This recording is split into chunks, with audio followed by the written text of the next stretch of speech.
about poverty, about development, about environmental and other harms. Think about nudges as an intervention that might be very inexpensive and extremely effective.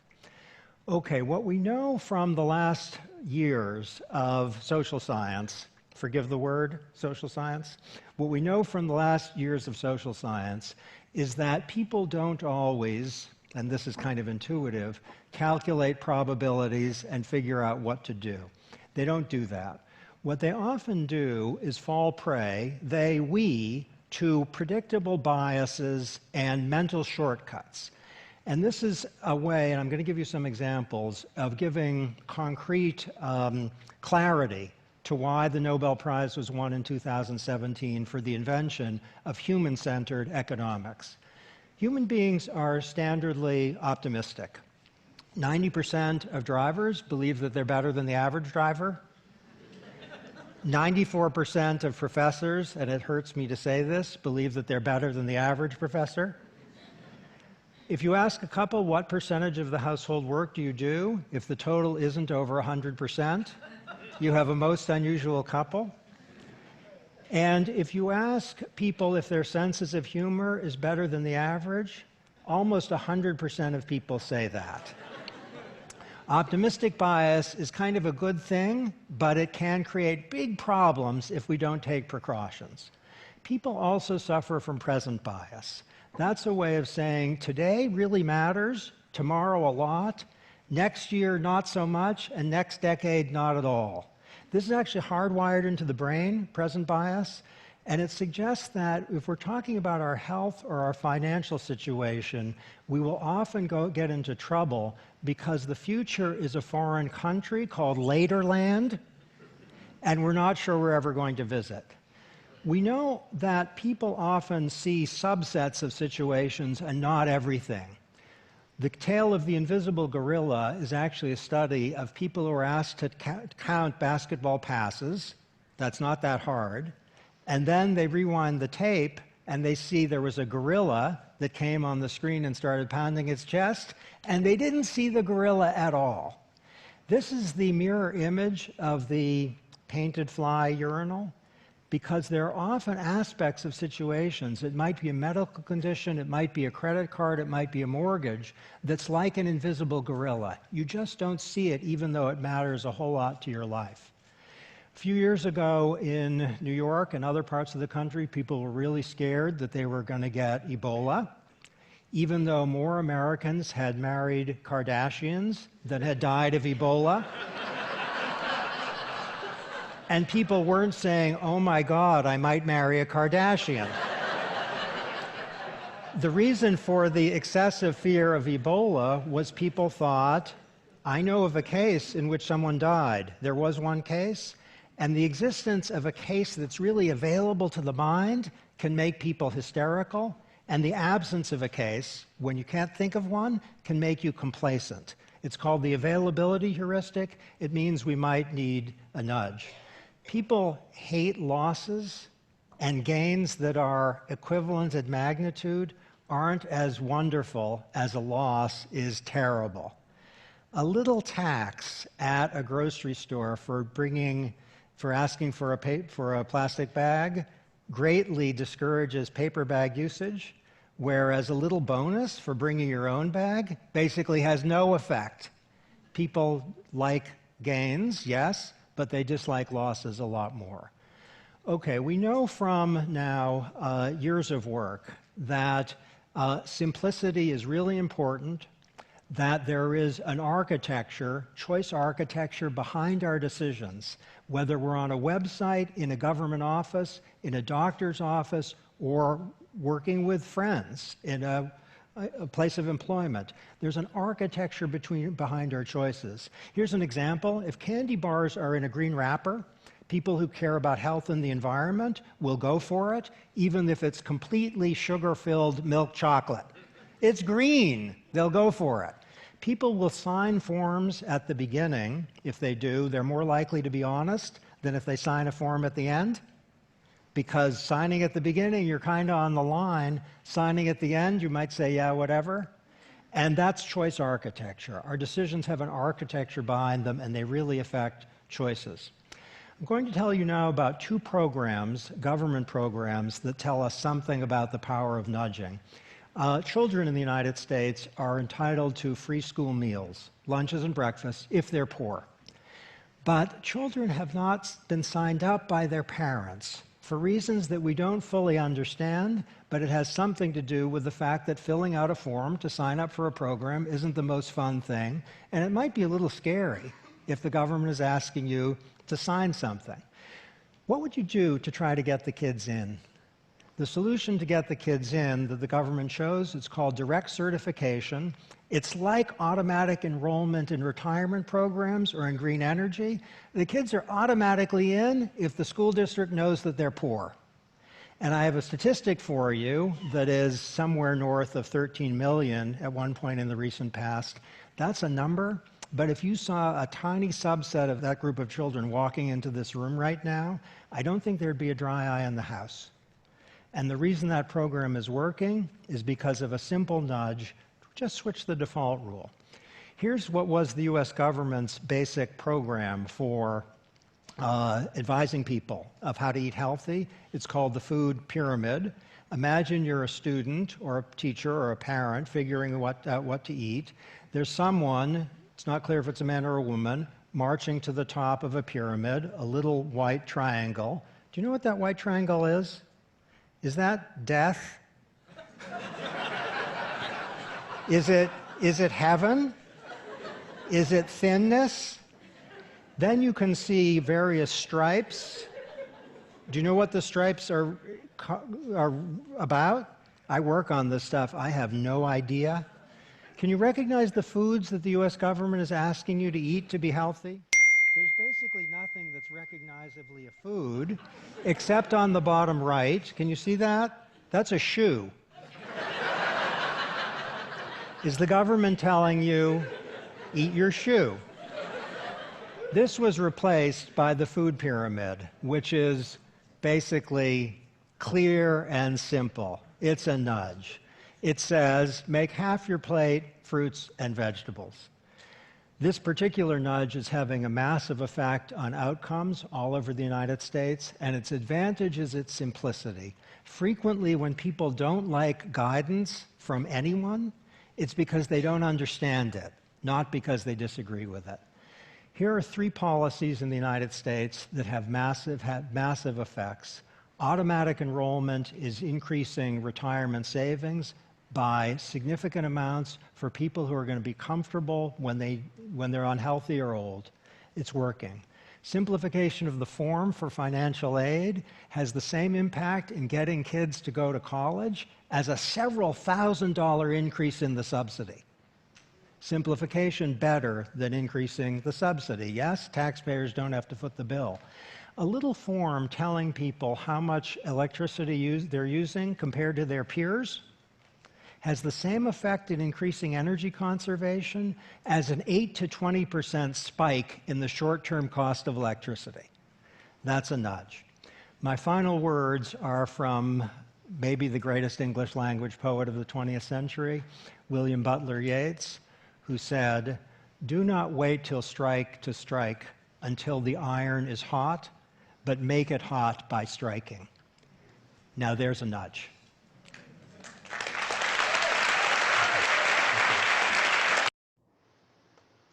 Okay, so do you understand what nudges are?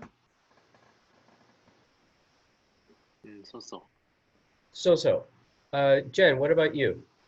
Yeah, just So-so. Okay, so do you understand the difference between opt-in and opt-out? No. Okay, so let me go into the chat here. So opt-in is you decide if you want it. Opt-out, we enroll you automatically, and you have to withdraw if you don't want it. Okay, so Jen, what's the last thing you bought on the internet? last thing.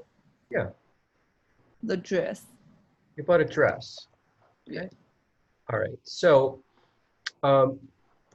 opt-in would be a message that says, Mm, click here if you want the same dress in a different color next month. Okay, so you have to click the button to say that you want to buy the same dress in a different color. Okay? And here's opt out. Congratulations. We'll send you a new dress every month and charge you $1,000 USD every month the rest of your life.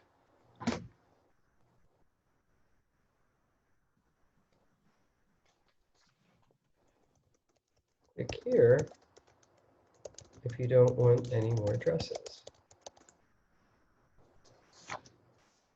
Understand the difference? Yeah. yeah. Okay, so Jen, if you own the dress company, Yeah. which would make you more money if you own if all of your customers could opt in, or all customers had to opt out? Which one would make you more money? Maybe up out. Yeah, opt out, because it might take them, they probably don't read their email. They'll probably be like a month or two later and be like, why did I get this new dress? Why do you keep sending me a new dress? And then you're like, oh my God, you're charging me. What are you doing? Well, meanwhile, you've made $2,000.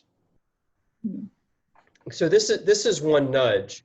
Now, this is what retailers are doing online, and a lot of people don't like it because they didn't read. They just wanted the one dress. They didn't want to dress every month. Okay? So that's one kind of a nudge, is the opt-in and the opt-out. Now, did you understand the visual nudge? The fly in the urinal. Did you understand that?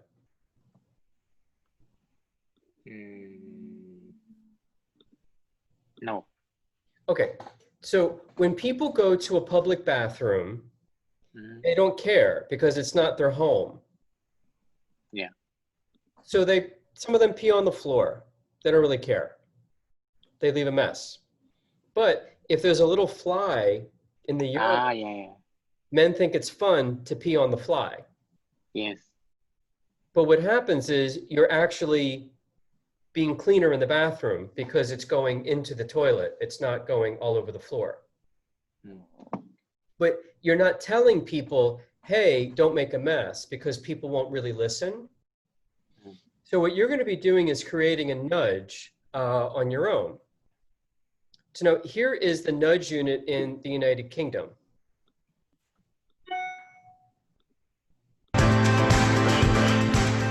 Hi, I'm Joanne and I work at the Behavioral Insights team, sometimes better known as the Nudge Unit. We were the world's first organization to start applying behavioral science to design better government policy. We started life in the Prime Minister's office and are now a social purpose company based in London. When we started to look into improving the way government delivers services, we realized early on that working directly with the people who were actually delivering it was crucial. So today, I'll share with you what we have learned and show you that any organization can apply behavioral insights in the workplace.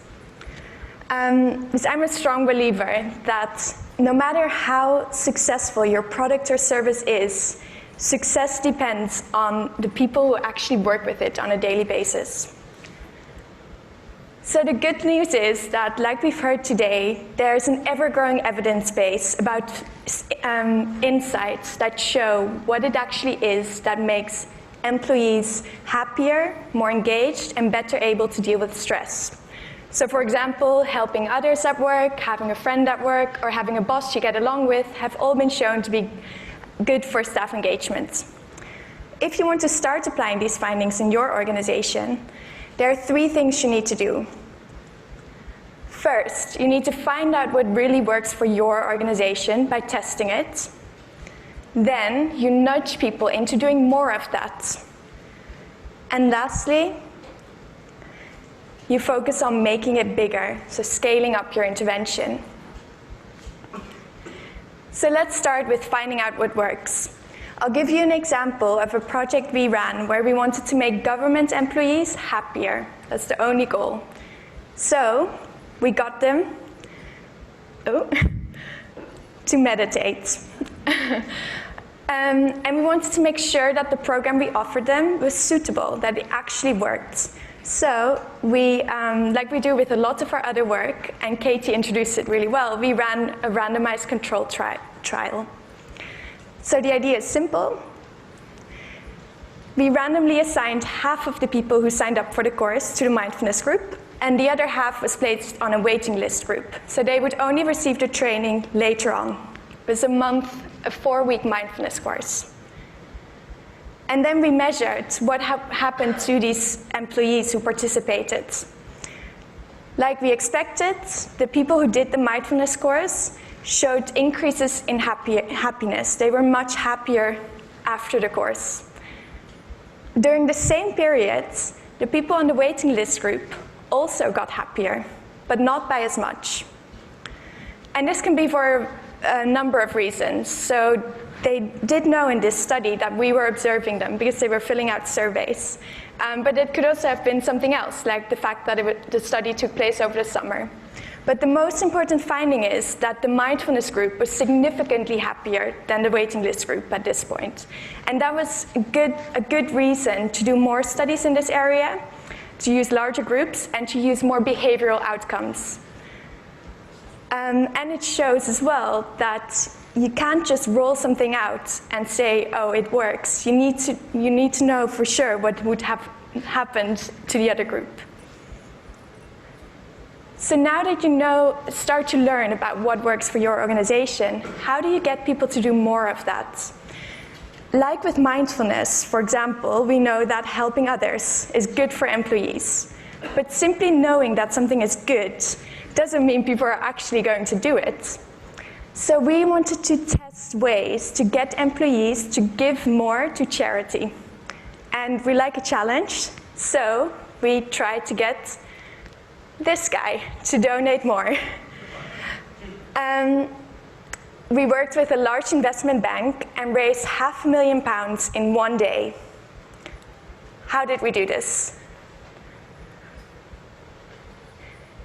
We tested a variation of ways of designing the choice that was presented to the bankers. So we changed the choice architecture. I hope everyone can see it, but when we sent a boring email to the bankers requesting a donation, so that's our control group, what you would normally do, 5% of the bankers donated 1 day's worth of salary to charity. When a celebrity made the same request in person, 7% of the bankers donated. 11% of the bankers donated when they were given a small pack of sweets at the beginning of the day. And 12% when they received a personal email from their CEO. But combining these last two conditions, so both the sweets and the personal email, gave the largest effect. A staggering 17% of bankers on the trading floor donated to charity. So now, let's focus on making this bigger. I'll illustrate this. So it's easy to get 25 people to change the way they deliver a service. But how about 25,000 people? So we did a project where we worked together with job center staff to develop a service where they would help job seekers plan their job search activities. So take findings from behavioral science and apply it in a job center. And there were two things we did very differently. First of all, we co-created the interventions. So we worked in job centers, developing the interventions together with the job center staff, so that we were developing a streamlined service that the employees actually liked working with. Secondly, we used the evidence, so the behavioral science, to convince the staff that it was worthwhile doing. In that way, every member of staff delivering this new service knew exactly what the science behind it was. That way, me and 3 of my colleagues changed 1 job center in 6 months, and by the end of that year, we had changed 12 job centers in 1 county. And only a few months later, our work was being implemented nationwide.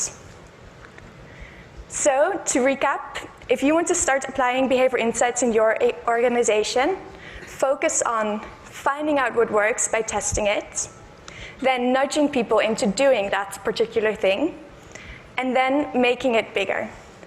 Thank you. Okay. So here's what you're going to do for your assignment.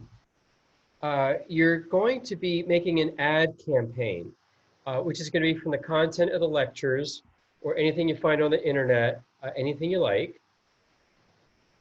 And so you'll be creating a 5-minute YouTube video, and it can be minimum 4 minutes long, maximum 6 minutes. So the ad itself might be pretty short, but most of the time is going to be spent explaining why this works. Where'd you get the idea from?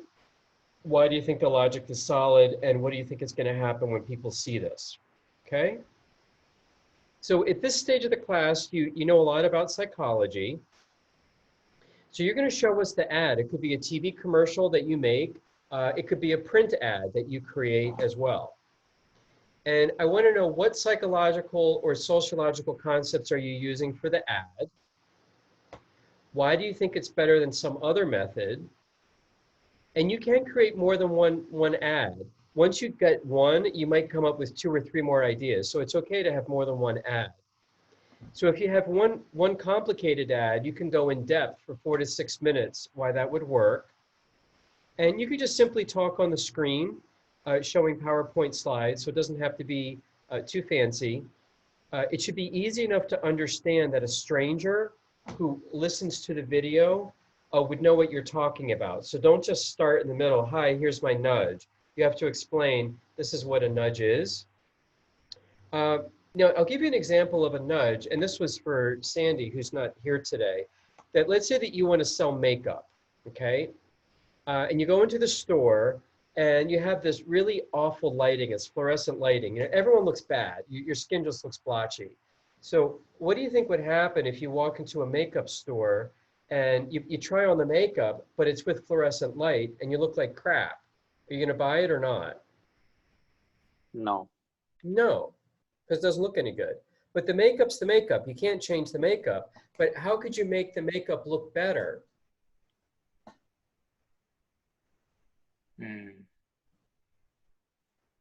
So you put the makeup on in the store.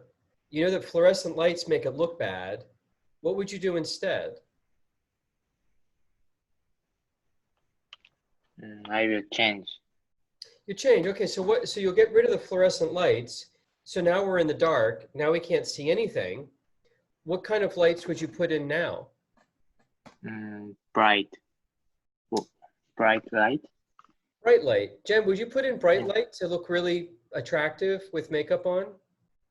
Yeah, maybe bright light. What light? Yeah, maybe bright light.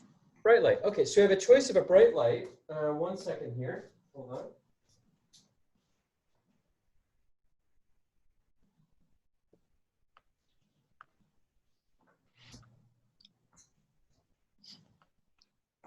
What is this? Candle. A candle. And, How good do people look in candlelight? Scared. catch a fire. They look scared. Okay. Yeah. Do people look better in candlelight, or do they look better in bright light? Bright light. Okay. Let me show you a picture of.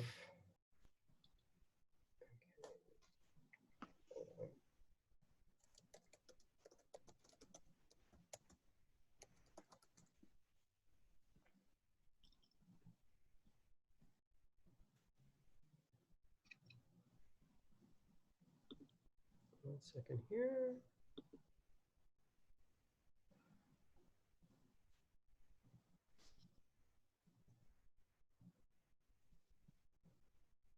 All right. Share my screen. Okay, so the woman on the right, does her skin look nice or bad in candlelight? I cannot see. Yeah, we cannot see. Can you see the image? No. No. All right. Let me see here. Share screen. Can you see it now? No. No. All right, let me try a different way.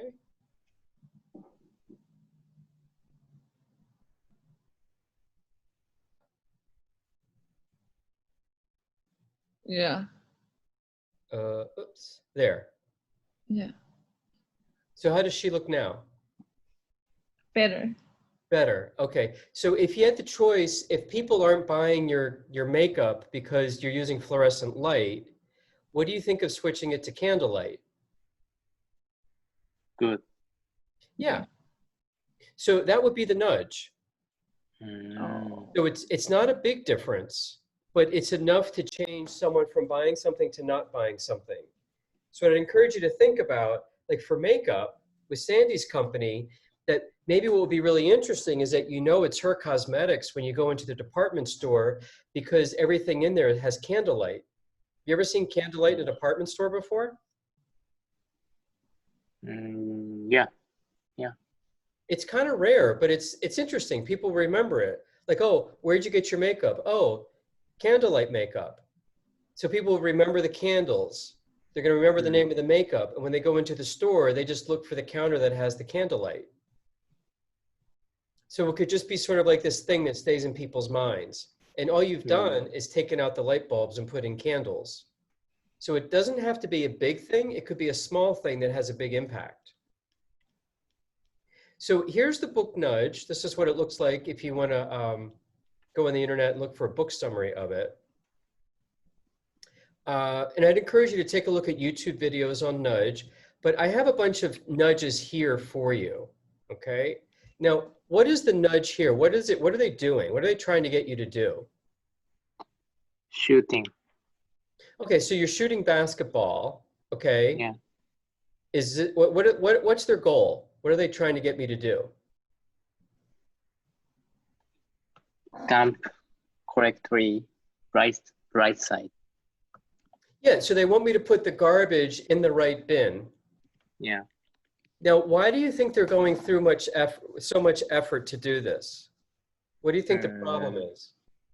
Maybe we will try to shoot the basketball and drop directly.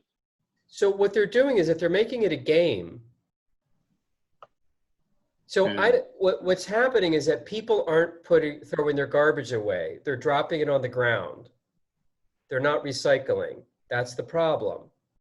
Now they tell people, recycle, save the world. People don't care.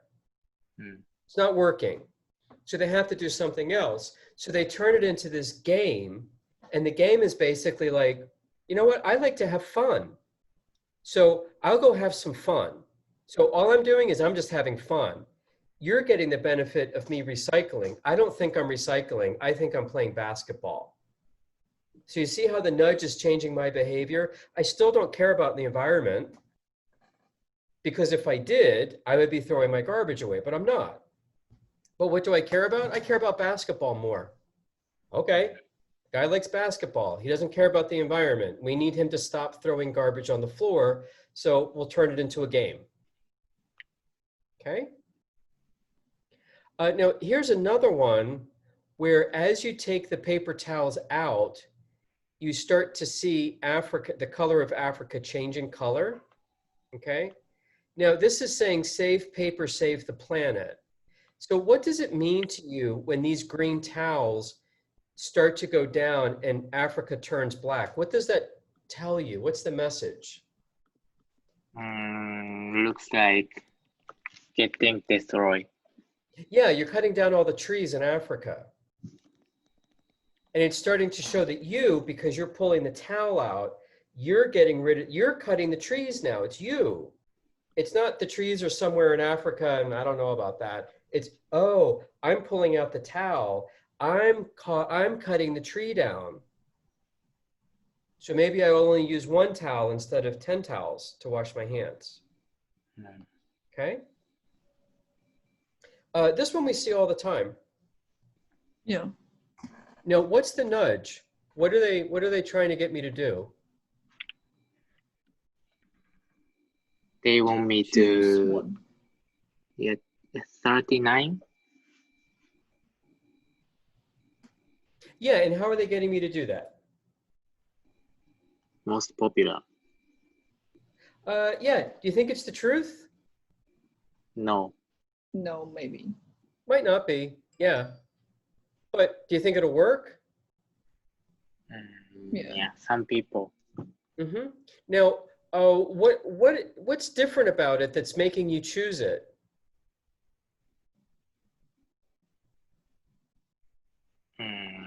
People behave like majority thinks if they do, I will do like this.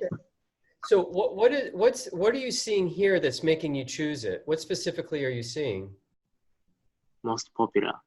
Yeah, most popular. Okay. Well, I don't know these people. But that's what we think. We think that, well, if everyone else is doing it, it must be right. We don't really think too much. What about the color?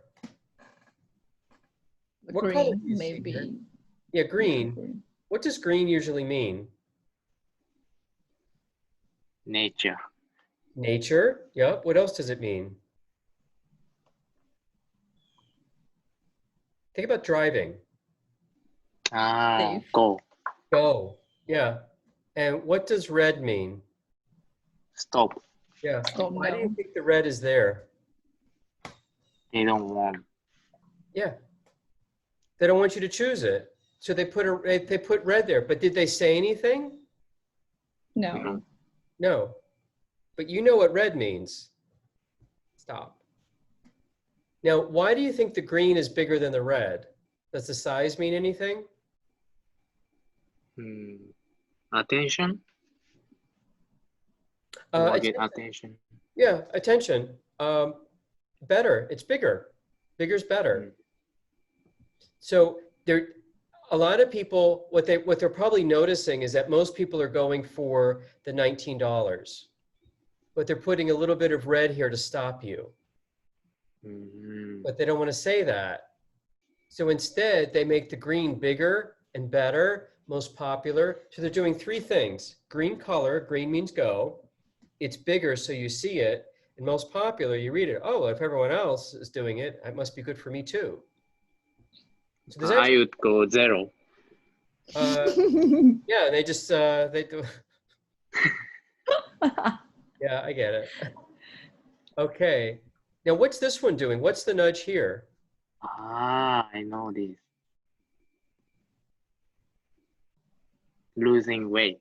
Losing weight. Really? Yeah. Now, they don't want me to use the escalator because of the electricity, right? They want me to use the stairs because it's less energy. I don't care about that. But what do I care about when I see this sign? My weight. Yeah, I want to be beautiful. Oh, if I take the steps, I'll be beautiful. I don't care about your electric bill, but I care about my beauty. I'll take the stairs. Make sense? So Yeah. you see how these nudges are showing personal benefit to the user, but their decision to do personal benefit is helping you, the person who's doing the nudge. You're getting people to use the steps. And telling them that it makes sense isn't working. You need to do something a little bit more selfish. I'm going to lose weight and be beautiful. I get to play a game with basketball. I get to look prettier with the makeup at candlelight. So think about personal benefit.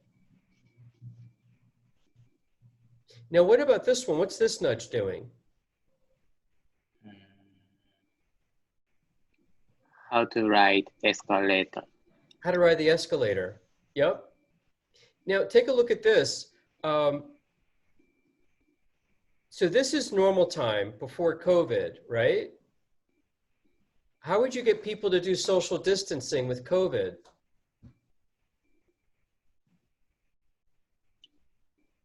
Keep 6 feet. Yeah, so these steps could be 6 feet apart. So they only have one space in between. You can have 3 or 4. Now, what color would you make the feet? Red. Why red? Because many people can, if you look that, maybe you pay attention. It's a keep social distance. Yeah, you could see it. You could see it. So you're saying because it's bright, people could see it? Yeah. Okay. Is there another color that could be brighter?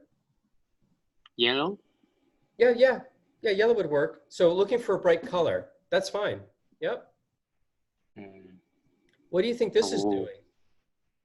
Cookie Monster. Yes, it's Cookie Monster, yeah. But what's it getting you to do? Eating. So if I have garbage and I normally throw it on the ground and I see this, what do you think I'm going to do? Feeding. Yeah. You will feed, yeah. But why am I going to do that? Why am I going to feed it? Because Cookie Monster is cute. Yeah, it's cute. It's funny. Yeah, you make me laugh. Now that's selfish. You made me laugh, so I'm going to do what you want. Oh, I'll go feed Cookie Monster. Why not? And if I don't feed him, I don't get to have the fun of feeding Cookie Monster. What's this doing? Soccer. It's soccer, yeah. So what are you going to do? I'm Careful. gonna aim green square. Yeah, no, this is like the little thing for the smell, right? So when you hit it, the room smells better, and you're going to try to put it into the goal. Yeah. Yeah. Oh, I never seen this one. I haven't Only seen it either. But you see, it's a Yeah. game. So notice a couple of things that are happening. A lot of these examples have games, and they make you laugh, and they're fun. Yeah. What do you think of this one? eco bag. Yeah, it's an eco bag. Now, what's the message here? Using plastics is killing turtle. Yeah, exactly. So now how are you going to feel walking around the street with a bag like this? Feel sad. Yeah, you might feel sad, you might feel ashamed, like I'm a bad person, and it might get other people to say, oh, yeah, don't want to do that. Yeah. And what's this nudge? To exercise? Yeah. So it's just stairs. It's just stairs in a subway. But tell me what this is doing. Like, what's that doing? And what are these numbers and these lines? What's this doing for me? Racing. Yeah. Makes me want to be an athlete. So do you want to go up these stairs, or do you want to go up the escalator? Stairs. Yeah. I mean, I feel kind of lazy. Like, oh God, I'm lazy. I'm going up the escalator. Everyone else is like racing, winning the Olympics. Look at this one. What's this one saying? Coffin. Yeah. So you have to walk into the coffin to put out your cigarette. How's that make you feel? Scared. Yeah. So this is a negative one. Okay.